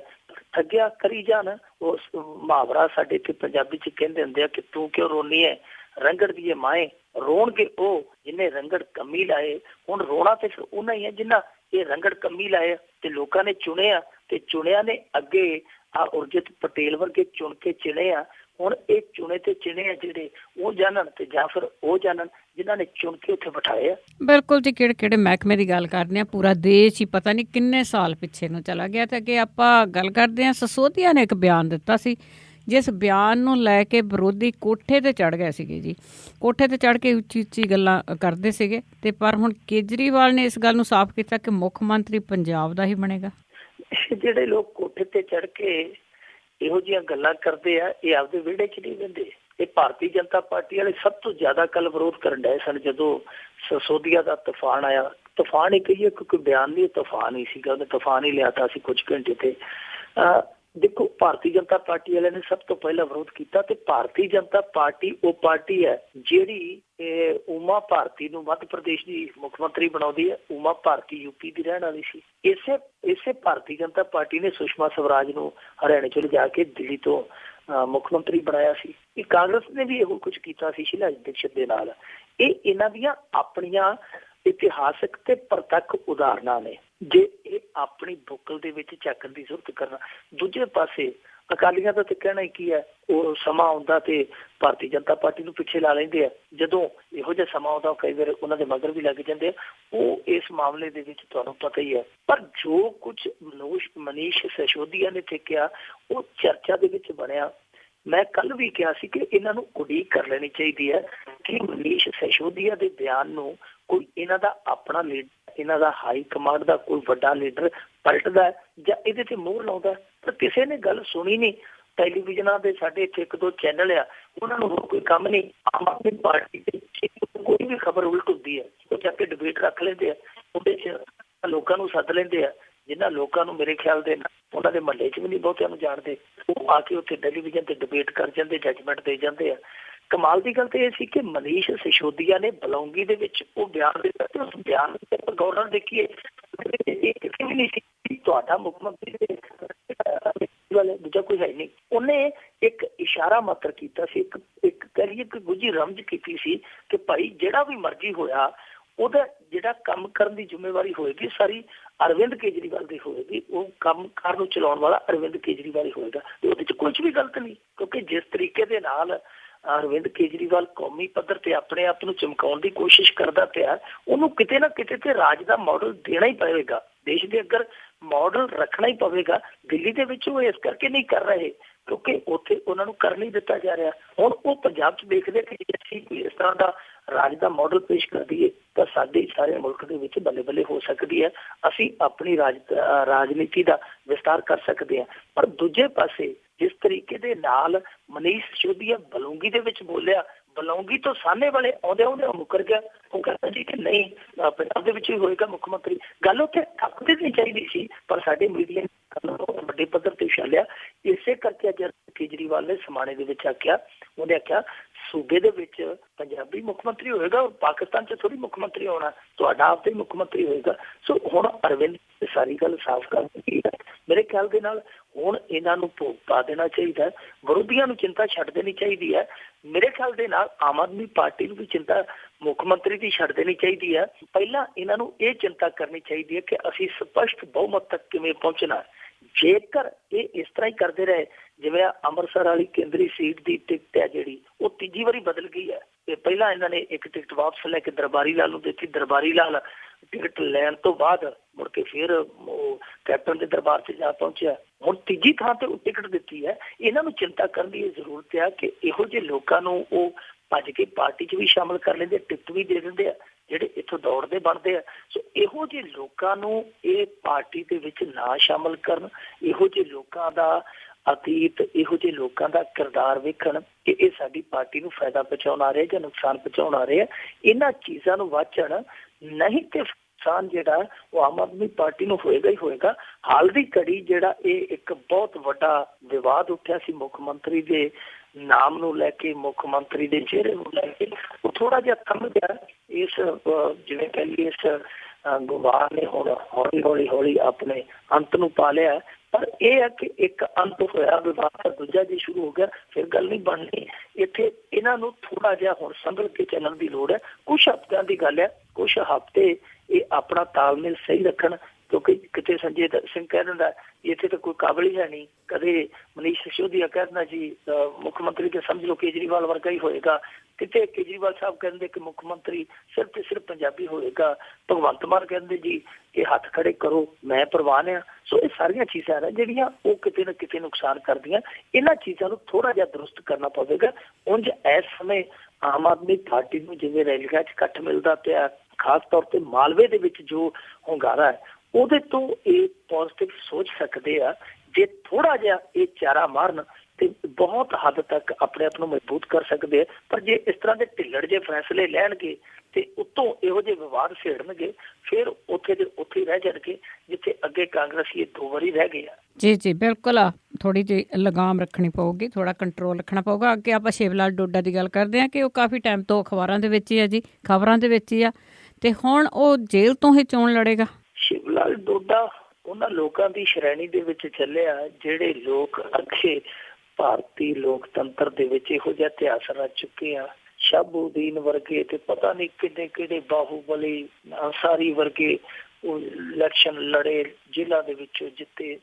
ਇੱਕ ਸੱਜਣ ਤੇ ਇਹੋ ਜਿਹਾ ਵੀ ਸੀਗਾ ਜਿਹੜਾ ਜੇਲ੍ਹ ਦੇ ਵਿੱਚੋਂ ਪਾਰਲੀਮੈਂਟ ਦੇ ਸੈਸ਼ਨ ਦੇ ਵਿੱਚ ਹਿੱਸਾ ਲੈਣ ਜਾਂਦਾ ਸੀ, ਯਾਨੀ ਜੇਲ੍ਹ ਦੇ ਬੈਰਕ ਦੇ ਵਿੱਚੋਂ ਉਹਨੂੰ ਗਾਰਡ ਜਿਹੜੀ ਹੈ ਪਹਿਲਾਂ ਤਾਂ ਉੱਥੇ ਜੇਲ੍ਹ ਦੇ ਵਿੱਚ ਡੱਕਣ ਲਈ ਪਹਿਰਾ ਦਿੰਦੀ ਹੈ, ਤੇ ਬਾਅਦ ਦੇ ਵਿੱਚ ਉਹੀ ਗਾਰਡ ਹੈ ਜਿਹੜੀ ਉਹਦੇ ਗਨਮੈਨ ਬਣ ਕੇ ਉਹਨੂੰ ਸੰਸਦ ਤੱਕ ਲੈ ਕੇ ਜਾਂਦੀ ਹੁੰਦੀ ਸੀ। ਇਹ ਭਾਰਤੀ ਲੋਕਤੰਤਰ ਨੇ ਇਹੋ ਜਿਹੇ ਬੜੇ ਬਹੁਤ ਨਾਟਕ ਦੇਖੇ, ਤੇ ਇੱਕ ਨਵਾਂ ਨਾਟਕ ਹੈ ਜਿਹੜਾ ਹੁਣ ਸ਼ਿਵ ਲਾਲ ਡੋਡਾ ਵਰਗਾ ਉਹ ਵੇਖਣ ਨੂੰ ਸਾਨੂੰ ਮਿਲ ਸਕਦਾ। ਕਿਉਂਕਿ ਦੇਖੋ ਸ਼ਿਵ ਲਾਲ ਡੋਡੇ ਨੇ ਪਹਿਲਾਂ ਹੀ ਸੰਕੇਤ ਦੇ ਦਿੱਤੇ ਸਨ। ਜਿਸ ਦਿਨ 4 ਜਨਵਰੀ ਨੂੰ ਚੋਣ ਜ਼ਾਬਤਾ ਲੱਗਿਆ, ਚੋਣ ਜ਼ਾਬਤਾ 12 ਵਜੇ ਲੱਗਦਾ ਤੇ 2:30 ਵਜੇ ਇਹਦੀ ਜਿਹੜੀ ਅਰਜ਼ੀ ਹੈ ਉਹ ਫਾਜ਼ਿਲਕਾ ਸੈਸ਼ਨ ਜੱਜ ਦੇ ਮੂਹਰੇ ਸਬਮਿਟ ਹੋ ਜਾਂਦੀ ਹੈ ਜੇ ਸਾਨੂੰ ਕਾਗਜ਼ ਭਰ ਲਈ 1 ਦਿਨ ਦੀ ਛੁੱਟੀ ਦਿਓ। ਤੇ ਨਾਲ ਡੋਡਾ ਇਹ ਕਹਿੰਦਾ ਕਿ ਮੇਰੇ ਭਤੀਜੇ ਅਮਿਤ ਨੂੰ ਵੀ 1 ਦਿਨ ਦੀ ਛੁੱਟੀ ਦਿੱਤੀ ਜਾਵੇ, ਕਿਉਂਕਿ ਉਹਨੂੰ ਮੈਂ ਕਵਰਿੰਗ ਉਮੀਦਵਾਰ ਦੇ ਵਜੋਂ ਕਾਗਜ਼ ਭਰਾਉਣੇ ਆ। ਲੋਕ ਹੈਰਾਨ ਸਨ ਕਿ ਚੋਣ ਜ਼ਾਬਤਾ ਹਾਲੇ ਚੰਗੀ ਤਰ੍ਹਾਂ ਲੱਗਿਆ ਨਹੀਂ। ਸ਼ਿਵ ਲਾਲ ਡੋਡਾ ਕਿਹਦੇ ਸਿਰ ਤੇ ਜਿਹੜਾ ਇਹ ਡੰਗਣ ਡਿਆ ਕਿ ਮੈਂ ਚੋਣ ਲੜਨੀ ਹੈ। ਖੁਦ ਇਹਦੇ ਤੇ ਏਡਾ ਹਾਈ ਪ੍ਰੋਫਾਈਲ ਮਾਮਲਾ ਕਤਲ ਦਾ, ਤੇ ਇਹ ਜੇਲ੍ਹ ਚੋਂ ਚੋਣ ਲੜਨ ਦੀ ਸੋਚਦਾ ਪਿਆ। ਪਰ ਸਾਡੇ ਵਰਗੇ ਜਿਹੜੇ ਇਸ ਇਲਾਕੇ ਦੇ ਰਹਿਣ ਵਾਲੇ ਸਨ ਉਹਨਾਂ ਨੂੰ ਇਸ ਕਹਾਣੀ ਦਾ ਪਤਾ ਸੀ, ਤੇ ਇਸ ਕਹਾਣੀ ਤੇ ਮੋਹਰ ਲੱਗੀ। 4 ਵਜੇ ਇਹ ਸਾਰੀ ਅਰਜ਼ੀ ਜਿਹੜੀ ਇਹਦੀ ਪ੍ਰਕਿਰਿਆ ਪੂਰੀ ਹੁੰਦੀ ਅਦਾਲਤ 'ਚ, ਤੇ 4:30 ਵਜੇ ਇਹਦੇ ਜੇਲ੍ਹ ਦੇ ਰੈਸਟ ਹਾਊਸ ਦੇ ਵਿੱਚ ਅਕਾਲੀ ਦਲ ਦੇ ਨੇਤਾ ਜਿਹੜੇ ਉਹ ਮਿਲਣਾ ਚਾਹੁੰਦੇ ਆ। 4 ਵਜੇ ਤੋਂ ਮੀਟਿੰਗ ਚੱਲਦੀ ਹੈ ਤੇ 6:45 ਫੜੇ ਜਾਂਦੇ, ਛਾਪਾ ਵੱਜ ਜਾਂਦਾ। ਹੁਣ ਇਹਦੀ ਦੇਖੋ ਕਿੰਨੀ ਤੇਜ਼ੀ ਹੈ ਕਿ ਇਹ ਨਾਲ ਦੀ ਨਾਲ ਚੋਣ ਜ਼ਾਬਤੇ ਤੋਂ ਬਾਅਦ ਅਰਜ਼ੀ ਫਾਈਲ ਕਰਦਾ, ਉਸੇ ਵੇਲੇ ਅਕਾਲੀ ਦਲ ਦੇ ਆਗੂ ਆ ਜਾਂਦੇ। ਇਹਦੇ ਤੋਂ ਇੱਕ ਚੀਜ਼ ਸਾਫ਼ ਹੋ ਜਾਂਦੀ ਹੈ ਕਿ ਚੋਣ ਸ਼ਿਵ ਲਾਲ ਡੋਡਾ ਲੜ ਨਹੀਂ ਰਿਹਾ, ਇਹਨੂੰ ਲੜਾਇਆ ਜਾ ਰਿਹਾ ਸੀ। ਤਾਂ ਹੀ ਮੀਟਿੰਗਾਂ ਨਾਲ ਦੀ ਨਾਲ ਚੱਲ ਪਈਆਂ, ਤਾਂ ਹੀ ਸਭ ਕੁਛ ਹੋਣ ਡਿਆ ਸੀ, ਔਰ ਤਾਂ ਹੀ ਇਸ ਬੰਦੇ ਨੂੰ ਪਰਚੇ ਦੇ ਵਿੱਚ ਨਹੀਂ ਸੀ ਪਾਇਆ ਗਿਆ ਕਿਉਂਕਿ ਇਹਨੂੰ ਚੋਣ ਲੜਾਉਣੀ ਸੀ। ਦੇਖੋ ਦੂਜੇ ਜਿਹੜੇ ਇਹਦੀ ਮੁਲਾਕਾਤ ਕਰਨ ਆਏ ਮੁਲਾਕਾਤੀ ਉਹਨਾਂ ਤੇ ਪਰਚਾ ਪਾ ਦਿੱਤਾ ਗਿਆ, ਪਰ ਜਿਹਨੂੰ ਮਿਲਣਾ ਹੈ ਜੇਲ੍ਹ ਦੇ ਵਿੱਚ ਉਹਨੂੰ ਪਰਚੇ ਤੋਂ ਬਾਹਰ ਰੱਖ ਦਿੱਤਾ ਗਿਆ। ਇਹ ਤੋਂ ਸਿੱਧਾ ਸਾਫ਼ ਸੰਕੇਤ ਸੀ ਕਿ ਚੋਣ ਜ਼ਾਬਤਾ ਬੇਸ਼ੱਕ ਲੱਗ ਚੁੱਕਾ ਹੈ, ਪਰ ਜਿਹੜਾ ਪ੍ਰਸ਼ਾਸਕੀ ਅਮਲਾ ਹੈ ਉਹ ਹਾਲੇ ਵੀ ਮਾਲਕਾਂ ਦੀ ਸੇਵਾ ਪਾਣੀ ਕਰੀ ਜਾਂਦਾ ਹੈ। ਸ਼ਿਵ ਲਾਲ ਡੋਡਾ ਨੂੰ ਜਦੋਂ ਇਹਨਾਂ ਨੇ ਪਰਚੇ ਤੋਂ ਬਾਹਰ ਰੱਖਿਆ ਸੀ, ਸਭ ਦਾ ਮੱਥਾ ਠੁਣਕ ਗਿਆ ਸੀ ਇਸ ਇਲਾਕੇ ਦੇ ਵਿੱਚ ਕਿ ਸ਼ਿਵ ਲਾਲ ਡੋਡਾ ਚੋਣ ਲੜੇਗਾ ਹੀ ਲੜੇਗਾ। ਸੋ ਹੁਣ ਅਦਾਲਤ ਨੇ ਇਜਾਜ਼ਤ ਦੇ ਦਿੱਤੀ। ਅਦਾਲਤ ਨੇ ਉਹੀ ਕੀਤਾ ਜੋ ਕਾਨੂੰਨ ਦੇ ਵਿੱਚ ਆ। ਜਿੱਥੇ ਅੱਗੇ ਚੋਣਾਂ ਲੜਦੇ ਰਹੇ, ਸਿਮਰਨਜੀਤ ਸਿੰਘ ਮਾਨ ਵੀ ਜੇਲ੍ਹ 'ਚੋਂ ਚੋਣ ਲੜਿਆ। ਸੋ ਜਿੱਥੇ ਅੱਗੇ ਨੇਤਾ ਚੋਣ ਲੜਦੇ ਰਹੇ, ਹੁਣ ਐਤਕੀ ਸ਼ਿਵ ਲਾਲ ਡੋਡਾ ਜਿਹੜਾ ਜੇਲ੍ਹ ਦੇ ਵਿੱਚੋਂ ਚੋਣ ਲੜੇਗਾ, ਚੋਣ ਸ਼ਿਵ ਲਾਲ ਡੋਡਾ ਆਜ਼ਾਦ ਉਮੀਦਵਾਰ ਵਜੋਂ ਲੜੇਗਾ, ਪਰ ਨਾ ਹੀ ਆਜ਼ਾਦ ਉਮੀਦਵਾਰ ਦਾ ਹੋਵੇਗਾ। ਇਹਦੇ ਵਿੱਚ ਸੁੱਚਾ ਸਿੰਘ ਬੋਲੇਗਾ, ਜਿਵੇਂ ਜਸਵਿੰਦਰ ਭੱਲਾ ਕਹਿੰਦਾ ਨਾ, ਤੂੰ ਨਹੀਂ ਬੋਲਦੀ ਰਕਾਨੇ ਤੂੰ ਨਹੀਂ ਬੋਲਦੀ, ਤੇਰੇ 'ਚ ਸੁੱਚਾ ਸਿੰਘ ਬੋਲਦਾ। ਇਹਦੇ 'ਚ ਹੁਣ ਸੁੱਚਾ ਸਿੰਘ ਬੋਲੇਗਾ, ਕਿਉਂਕਿ ਪਿਛਲੀ ਵਾਰੀ ਵੀ ਸੁੱਚਾ ਸਿੰਘ ਬੋਲਿਆ ਸੀ। ਇਸ ਬੰਦੇ ਨੇ ਆਜ਼ਾਦ ਖੜ ਕੇ ਸੁਨੀਲ ਜਾਖੜ ਦੇ ਮੁਕਾਬਲੇ ਲਗਭਗ 49,000 ਵੋਟ ਪ੍ਰਾਪਤ ਕੀਤੀ ਸੀ, ਜਦਕਿ ਸੁਨੀਲ ਜਾਖੜ ਜਿੱਤਣ ਵਾਲਾ 54,000 ਵੋਟ ਲੈ ਕੇ ਜਿੱਤਿਆ ਸੀ। 5-6,000 ਦਾ ਫਰਕ ਸੀ। ਹੁਣ ਦੇਖੋ, ਜਿਹੜੀ ਉੱਥੇ ਅਕਾਲੀ ਦਲ ਤੇ ਭਾਜਪਾ ਦੀ ਕੈਂਡੀਡੇਟ ਸੀ ਬੀਬੀ ਲక్ష్ਮੀ ਭਾਦੋਂ, ਉਹਦੀ ਜ਼ਮਾਨਤ ਜ਼ਬਤ ਹੋ ਗਈ। ਹੁਣ ਸੋਚਣ ਵਾਲੀ ਗੱਲ ਆ ਕਿ ਅਕਾਲੀ ਤੇ ਭਾਜਪਾ ਦੋਨਾਂ ਪਾਰਟੀਆਂ ਦੀ ਰਲ ਕੇ ਵੋਟ ਉਹਦੀ ਜ਼ਮਾਨਤ ਜ਼ਬਤ ਨਹੀਂ ਹੋਣ ਤੋਂ ਬਚਾ ਸਕੀ। ਇਹਦਾ ਮਤਲਬ ਹੈ ਕਿ ਵੋਟ ਜਿਹੜੀ ਹੈ ਉਹ ਸਹੀ ਟਿਕਾਣੇ 'ਤੇ ਪਈ ਨਹੀਂ। ਪਈ ਕਿਹਨੂੰ? ਪਈ ਸ਼ਿਵ ਲਾਲ ਡੋਡਾ ਨੂੰ। ਹੁਣ ਐਤਕੀ ਵੀ ਉੱਥੇ ਇਹੋ ਕੁਝ ਹੀ ਹੈ। ਇਸ ਵਾਰੀ ਐਤਕੀ ਇਹ ਸਮਝਿਆ ਜਾਂਦਾ ਕਿ ਸੁਨੀਲ ਜਾਖੜ ਦੀ ਸਥਿਤੀ ਅੱਗੇ ਨਾਲੋਂ ਥੋੜੀ ਜਿਹੀ ਕਮਜ਼ੋਰ ਆ ਤੇ ਸ਼ਿਵ ਡੋਡਾ ਉਹਨੂੰ ਢਾ ਸਕਦਾ। ਇਸ ਗੱਲ ਦੇ ਵਿੱਚ ਕੋਈ ਸ਼ੱਕ ਨਹੀਂ, ਕੋਈ ਦੋ ਰਾਏ ਨਹੀਂ ਕਿ ਸ਼ਿਵ ਲਾਲ ਡੋਡਾ ਇੱਕ ਹਾਈ ਪ੍ਰੋਫਾਈਲ ਕਤਲ ਮਾਮਲੇ ਦੇ ਵਿੱਚ, ਜਿਹੜਾ ਕਿ ਬਹੁਤ ਨਿਰਦੈਤਾ ਦੇ ਨਾਲ ਕੀਤਾ ਗਿਆ, ਉਸ ਕਤਲ ਕੇਸ ਦੇ ਵਿੱਚ ਮੁੱਖ ਕਥਿਤ ਦੋਸ਼ੀ ਦੇ ਤੌਰ ਤੇ ਨਾਮਜ਼ਦ ਆ। ਪਰ ਇਸ ਬੰਦੇ ਨੇ ਜਿਹੜਾ 2012 ਵਾਲਾ ਇਲੈਕਸ਼ਨ ਹਾਰਿਆ ਸੀ, ਉਸ ਤੋਂ ਬਾਅਦ ਬੜੇ ਵੱਡੇ ਪੱਧਰ ਤੇ ਸਮਾਜ ਸੇਵੀ ਦੇ ਕੰਮ ਸ਼ੁਰੂ ਕਰ ਦਿੱਤੇ ਸਨ। ਬਹੁਤ ਸਿਲਾਈ ਮਸ਼ੀਨਾਂ ਵੰਡ, ਫਲਾਣੇ ਕੈਂਪ ਲਾ, ਧਮਕਾਣੇ ਕੈਂਪ ਲਾ। ਇਸ ਕਰਕੇ ਇਹ ਮੰਨਿਆ ਜਾਂਦਾ ਕਿ ਬੇਸ਼ੱਕ ਸ਼ਿਵ ਲਾਲ ਡੋਡਾ ਦੀ ਬਦਨਾਮੀ ਬੜੀ ਹੈ, ਪਰ ਇਹ ਕਿਤੇ ਨਾ ਕਿਤੇ ਸਮੀਕਰਨ ਕੀ ਕਈਆਂ ਦੇ ਤੇ ਇਹ ਭਾਗ ਵੀ ਵਿਗਾੜ ਸਕਦਾ ਹੈ, ਕਿਉਂਕਿ ਬਹੁਤ ਜਨਤਾ ਹਾਲੇ ਵੀ ਇਹਦੇ ਪਿੱਛੇ ਹੈ। ਪਰ ਇੱਕ ਚੀਜ਼ ਜਿਹੜੀ ਹੈ ਉਹ ਵੇਖਣ ਵਾਲੀ ਹੋਏਗੀ ਕਿ ਜੇ ਸ਼ਿਵ ਲਾਲ ਡੋਡਾ ਭੀਮ ਕਤਲ ਕਾਂਡ ਦੇ ਮਾਮਲੇ 'ਚ ਨਾਮਜ਼ਦ ਹੋਣ ਤੋਂ ਬਾਅਦ ਵੀ ਜਿੱਤ ਜਾਂਦਾ ਹੈ, ਤੇ ਫਿਰ ਸਾਡੇ ਲੋਕਤੰਤਰ ਨੂੰ ਦੁਬਾਰਾ ਸੋਚਣਾ ਪਵੇਗਾ ਕਿ ਗਲਤੀ ਕਿੱਥੇ ਆ, ਸ਼ਿਵ ਲਾਲ ਡੋਡਾ ਦੇ ਵਿੱਚ ਜਾਂ ਫਿਰ ਜਿਹੜੇ ਉਹ ਲੋਕ ਜਿਹੜੇ ਇਹਨੂੰ ਅਸੈਂਬਲੀ ਦੇ ਵਿੱਚ ਭੇਜਣਗੇ, ਫਿਰ ਗਲਤੀ ਉਹਨਾਂ 'ਚ। ਇਹ ਆਕਲਨ ਕਰਨਾ ਪਵੇਗਾ ਕਿ ਗਲਤੀ ਕਿੱਥੇ ਆ। ਬਿਲਕੁਲ ਜੀ, ਸਾਡੇ ਲੋਕ ਬਹੁਤ ਟਾਈਮ ਲਾ ਦਿੰਦੇ ਆ ਇਸ ਗੱਲ ਦਾ ਨਤਾਰਾ ਕਰਨ ਤੇ ਕਿ ਗਲਤੀ ਕਿੱਥੇ ਆ। ਤੇ ਅੱਗੇ ਆਪਾਂ ਗੱਲ ਕਰਦੇ ਨਵਜੋਤ ਸਿੱਧੂ ਦੀ। ਉਸੇ ਕਾਂਗਰਸ ਦੇ ਵਿੱਚ ਆਮਦ ਇਸ ਕਰਕੇ ਰੁਕੀ ਆ ਕਿ ਉਹਦਾ ਅਜੇ ਜਿਹੜਾ ਤਾਰਾ ਆ ਉਹ ਡੁੱਬਿਆ ਹੋਇਆ ਆ। ਸਿੱਧੂ ਦਾ ਤਾਰਾ ਤੇ ਚੜ ਪਵੇਗਾ ਦੁਬਾਰਾ, ਪਰ ਜਿਹੜੇ ਇਹਨੇ ਤਾਰੇ ਡੁੱਬੇ ਆ ਉਹ ਨਹੀਂ ਚੜਦੇ। ਵਿਚਾਰੇ ਬੈਂਸ ਬ੍ਰਦਰਸ ਦੇਖੀ ਗਏ ਕਿੰਨਾ ਚਿਰ ਜੀ ਨਵਜੋਤ ਸਿੱਧੂ ਆਏਗਾ, ਫੈਸਲਾ ਹੋਏਗਾ। ਉਹ ਜਿਵੇਂ ਸ਼ਾਹ ਮੁਹੰਮਦ ਕਹਿੰਦਾ ਹੁੰਦਾ ਨਾ ਕਿ ਤੇਜਾ ਸਿੰਘ ਦੀ ਬੜੀ ਹੈ ਉਡੀਕ, ਸਾਨੂੰ ਉਹਦੇ ਆਏ ਬਗੈਰ ਨਾ ਲੜਾਂਗੇ ਜੀ। ਤੇ ਉਹ ਜਦੋਂ ਤੇਜਾ ਸਿੰਘ ਆਇਆ, ਉਹਨੇ ਆਉਣਾ ਕੀ ਸੀ, ਉਹਨੂੰ ਉਡੀਕਦੀਆਂ ਪਈਆਂ ਸੀ ਸਿੱਖ ਫੌਜਾਂ, ਮਹਾਰਾਜਾ ਰਣਜੀਤ ਸਿੰਘ ਦੀਆਂ ਫੌਜਾਂ। ਤੇ ਉਹ ਜਦੋਂ ਆਇਆ ਤੇ ਉਹਨੇ ਆ ਕੇ ਬੇੜਾ ਹੀ ਗਰਕ ਕੀਤਾ ਸੀ। ਉਸੇ ਤਰ੍ਹਾਂ ਨਵਜੋਤ ਸਿੱਧੂ ਨੇ ਵੀ ਕੀਤਾ। ਬੈਂਸ ਬ੍ਰਦਰਸ ਉਡੀਕਦੇ ਰਹੇ, ਅਖੀਰ ਉਹਨਾਂ ਨੂੰ ਆਪਣਾ ਟਿਕਾਣਾ, ਆਪਣਾ ਰਾਹ ਜਿਹੜਾ ਉਹ ਵੱਖਰਾ ਬਣਾਉਣਾ ਪਿਆ। ਹੁਣ ਨਵਜੋਤ ਸਿੱਧੂ ਦੀ ਉਡੀਕ ਕਾਂਗਰਸੀ ਇਹ ਕਰੀ ਜਾਂਦੇ ਕਿ ਆ ਜਾ ਕਿ ਇੰਤਹਾ ਹੋ ਗਈ ਇੰਤਜ਼ਾਰ ਕੀ। ਨਵਜੋਤ ਸਿੱਧੂ ਆਉਂਦਾ ਹੀ ਨਹੀਂ। ਕੱਲ ਬੜੀ ਉਮੀਦ ਸੀ ਕਿ ਨਵਜੋਤ ਸਿੱਧੂ ਆ ਜਾਏਗਾ ਪਾਰਟੀ ਦੇ ਵਿੱਚ, ਪਰ ਐਨ ਮੌਕੇ ਤੇ ਦੱਸਦੇ ਆ ਕਿ ਨਵਜੋਤ ਸਿੱਧੂ ਨੇ ਕੈਂਸਲੇਸ਼ਨ ਪਾ ਦਿੱਤੀ। ਉਹ ਕਹਿੰਦਾ ਕਿ ਦੇਖੋ, ਮੇਰਾ ਜੋਤਿਸ਼ ਦੇ ਵਿੱਚ ਯਕੀਨ ਹੈ, ਕਹਿੰਦਾ ਕਿ ਜਿਹੜਾ ਕੋਈ ਤਾਰਾ ਸੀਗਾ ਜਿਹੜਾ ਇਹਦੇ ਲਈ ਲੱਕੀ ਸੀ, ਉਹ ਕਹਿੰਦਾ ਕਿ ਹੁਣ ਗਾਇਬ ਹੋ ਗਿਆ, ਡੁੱਬ ਗਿਆ, ਯਾਨੀ ਗਰਦਿਸ਼ ਦੇ ਵਿੱਚ ਚਲਾ ਗਿਆ। ਇਸ ਕਰਕੇ ਹੁਣ ਮੈਂ ਨਵਾਂ ਕੰਮ ਕੋਈ ਵੀ ਸ਼ੁਰੂ ਨਹੀਂ ਕਰਨਾ। ਮੈਂ 14 ਤਰੀਕ ਤੋਂ ਬਾਅਦ ਪਾਰਟੀ ਜੁਆਇਨ ਕਰਾਂਗਾ, ਕਿਉਂਕਿ ਮਾਘੀ ਦਾ ਮੌਕਾ ਹੋਏਗਾ ਤੇ ਉਦੋਂ ਉਹ ਤਾਰਾ ਜਿਹੜਾ ਦੁਬਾਰਾ ਉਹਦਾ ਉਦੇ ਹੋ ਜਾਏਗਾ। ਇਸ ਕਰਕੇ ਨਵੇਂ ਕੰਮ ਹੈ ਜਿਹੜੇ ਉਹ ਉਸ ਤਾਰੇ ਦੇ ਚੜ੍ਹਨ ਤੋਂ ਬਾਅਦ ਹੀ ਸਿੱਧੂ ਪਰਿਵਾਰ ਜਿਹੜਾ ਸ਼ੁਰੂ ਕਰੇਗਾ। ਸੋ ਹੁਣ ਉਹ ਤਾਰਾ ਚੜ੍ਹੇਗਾ ਤੇ ਸਿੱਧੂ ਫਿਰ ਦੁਬਾਰਾ ਕਾਂਗਰਸ ਦੇ ਟਾਂਗੇ ਵਿੱਚ ਚੜ੍ਹੇਗਾ। ਜਦ ਤੱਕ ਸਿੱਧੂ ਦੀ ਉਡੀਕ ਕਰਨੀ ਚਾਹੀਦੀ ਹੈ। ਪਰ ਇਸ ਤਰ੍ਹਾਂ ਦੇ ਜਿਹੜੇ ਜੰਤਰ ਮੰਤਰ ਤੇ ਜੋਤਿਸ਼ ਦੇ ਵਿੱਚ ਯਕੀਨ ਰੱਖਣ ਵਾਲੇ ਨੇਤਾ ਹੈ, ਉਹ ਇਕੱਲੇ ਸਿੱਧੂ ਨਹੀਂ, ਸਿੱਧੂ ਫੈਮਿਲੀ ਨਹੀਂ, ਹੋਰ ਬਹੁਤ ਸਾਰੇ ਆ। ਇੱਥੇ ਤੁਹਾਨੂੰ ਯਾਦ ਹੋਣਾ, ਇੱਕ ਮੁੱਖ ਮੰਤਰੀ ਦੇ ਕਾਰ ਦੇ ਬੋਨਟ ਤੇ ਕਾਂ ਬਹਿ ਗਿਆ ਸੀ। ਕਾਂ ਜਦੋਂ 2-3 ਵਾਰੀ ਉਡਾਉਣ ਤੇ ਉੱਡਿਆ ਨਾ ਤੇ ਉਹਨੇ ਆਪਦੇ ਜੋਤਸ਼ੀ ਨੂੰ ਫੋਨ ਕੀਤਾ ਕਿ ਕਾਂ ਨਹੀਂ ਉੱਡਦਾ। ਉਹਨੇ ਆਖਿਆ ਕਾਂ ਨਹੀਂ, ਇਹ ਕਾਲ ਹੈ ਤੇਰਾ, ਤੇ ਇਸ ਗੱਡੀ ਤੋਂ ਥੱਲੇ ਉਤਰ ਜਾ, ਨਵੀਂ ਗੱਡੀ ਤੇ ਚੜ ਜਾ। ਖੜੇ ਪੈਰ 18 ਲੱਖ ਦੀ ਉਸ ਮੁੱਖ ਮੰਤਰੀ ਲਈ ਗੱਡੀ ਮੰਗਾਈ ਗਈ ਸੀਗੀ। ਹੋਰ ਵੀ ਬੜੇ ਕਿਸੇ ਇਹੋ ਜਿਹੇ ਜਿਹੜੇ ਕਿ ਜੋਤਿਸ਼ ਦੇ ਨਾਲ ਜੁੜੇ ਆ, ਵਹਿਮਾਂ ਭਰਮਾਂ ਦੇ ਨਾਲ ਜੁੜੇ ਆ। ਬਹੁਤ ਜ਼ਿਆਦਾ ਇਹ ਵਹਿਮ ਭਰਮ ਹੈ। ਸਾਡੇ ਸਿਆਸਤਦਾਨਾਂ ਨੇ ਤੇ ਉਹ ਵੀ ਦੌਰ ਦੇਸ਼ ਨੂੰ ਵਿਖਾਇਆ ਜਦੋਂ ਇਸ ਮੁਲਕ ਨੂੰ ਇੱਕ ਚੰਦਰਾ ਸਵਾਮੀ ਨਾਂ ਦਾ ਤਾਂਤਰਿਕ ਚਲਾਉਂਦਾ ਹੁੰਦਾ ਸੀ। ਪ੍ਰਧਾਨ ਮੰਤਰੀ ਉਹਦੇ ਇਸ਼ਾਰਿਆਂ ਤੇ ਚੱਲਦਾ ਹੁੰਦਾ ਸੀ। ਉਹ ਉਪਾਅ ਦੱਸਦਾ ਹੁੰਦਾ ਸੀ ਕਿ ਆਹ ਉਪਾਅ ਕਰ ਕਿ ਜੇਲ੍ਹ ਜਾਣ ਤੋਂ ਬਚੇਗਾ, ਜੇਲ੍ਹ ਜਾਣ ਤੋਂ ਬਚੇਗਾ। ਪਰ ਪ੍ਰਧਾਨ ਮੰਤਰੀ ਵੀ ਜੇਲ੍ਹ 'ਚ ਗਿਆ ਜਿਹਨੇ ਚੰਦਰਾ ਸਵਾਮੀ ਰੱਖਿਆ ਸੀ, ਤੇ ਉਹ ਚੰਦਰਾ ਸਵਾਮੀ ਵੀ ਮੁੜ ਕੇ ਜੇਲ੍ਹ 'ਚ ਗਿਆ ਜਿਹੜਾ ਉਹਨੂੰ ਜੇਲ੍ਹ 'ਚ ਬਚਾਉਣ ਦੇ ਉਪਾਅ ਦੱਸਦਾ ਹੁੰਦਾ ਸੀ। ਜੀ ਜੀ ਬਿਲਕੁਲ। ਤੇ ਬਹੁਤ ਬਹੁਤ ਤੁਹਾਡਾ ਧੰਨਵਾਦ ਹੈ ਮਿੰਟੂ ਗੁਰਸਰੀਆ ਜੀ। ਜੀ ਸ਼ੁਕਰੀਆ ਜੀ। ਅਤੇ ਜੋ ਸਰੋਤੇ ਸਨ ਸਾਡੇ ਨਾਲ ਜੁੜੇ ਮਿੰਟੂ ਗੁਰਸਰੀਆ ਜੀ। ਇਜਾਜ਼ਤ ਲੈਣ ਤੋਂ ਪਹਿਲਾਂ ਧੰਨਵਾਦ ਕਰਦੇ ਹਾਂ ਸਾਡੇ ਸਪਾਂਸਰ ਦਾ ਜਿਨ੍ਹਾਂ ਨੇ ਇਸ ਪ੍ਰੋਗਰਾਮ ਨੂੰ ਸਪਾਂਸਰ ਕੀਤਾ, ਆਪ ਸਭ ਤੱਕ ਪਹੁੰਚਾਇਆ ਜੀ। ਖਾਲਸਾ ਇੰਸ਼ੋਰੈਂਸ ਏਜੰਸੀ ਜਿਨ੍ਹਾਂ ਦਾ ਫੋਨ ਨੰਬਰ 4082722500 ਹਰ ਤਰ੍ਹਾਂ ਦੀ ਇੰਸ਼ੋਰੈਂਸ ਕਰਦੇ ਨੇ। ਕ੍ਰਿਸ਼ਨ ਧਨੋਤਾ ਜੀ ਜੁੱਬਾ ਸਿਟੀ, ਰਜਿੰਦਰ ਸਿੰਘ ਚੌਹਾਨ ਬੇਕਰਸਫੀਲਡ, ਗੁਰਵਿੰਦਰ ਸਿੰਘ ਅਵਤਾਰ ਸਿੰਘ ਕੋਚੀਲਾ ਤੋਂ, ਅਰਨੋ ਐਕਸਪ੍ਰੈਸ ਵਾਲੇ, ਜੱਸੀ ਗਿੱਲ, ਲਾਲੀ Sidhu ji Bakersfield, Punjabi American senior centre Bakersfield. ਬਹੁਤ ਬਹੁਤ ਇਹਨਾਂ ਦੇ ਧੰਨਵਾਦੀ। ਇਹਨਾਂ ਨੇ ਇਸ ਪ੍ਰੋਗਰਾਮ ਨੂੰ ਸਪਾਂਸਰ ਕੀਤਾ, ਆਪ ਸਭ ਤੱਕ ਪਹੁੰਚਾਇਆ ਜੀ। ਹੁਣ ਬਲਵਿੰਦਰ ਕੌਰ ਵੱਲੋਂ ਵੀ ਅਗਲੇ ਬੁਲਟਨ ਤੱਕ ਆਪ ਸਭ ਨੂੰ ਹੀ ਪਿਆਰ ਭਰੀ ਸਤਿ ਸ੍ਰੀ ਅਕਾਲ।